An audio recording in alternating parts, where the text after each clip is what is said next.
In other news here tonight, SUNY Potsdam's structural deficit isn't as low as officials reported last year.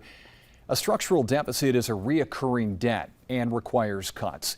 It was at a high of $9 million, a lower $3 million reported last year. Tonight, 7 News reporter Thomas Caffarella tells us what the number is now and why the change.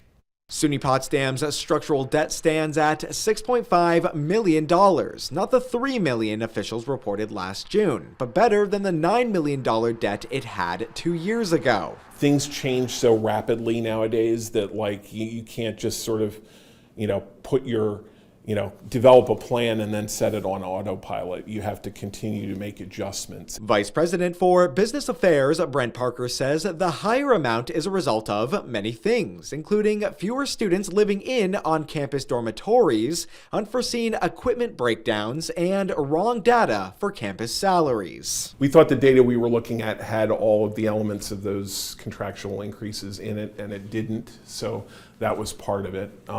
It was basically just not being completely familiar with the data. In 2023, the college announced it had a $9 million recurring debt, and Albany officials were giving SUNY Potsdam time to make changes. The college has shuffled around courses, cutting nearly a dozen programs and adding some online work. Parker says there aren't any other specific cuts to announce now. Faculty Senate Chair Jessica Pearson knows what the college is up against and says the transparency has helped as faculty members have met with Potsdam administration. Now, thanks to the hard work of our CFO and the excellent advocating by our president to SUNY, we all are much clearer on the overall picture of what's going on. SUNY Potsdam hopes to have most of its structural debt figured out by 2028.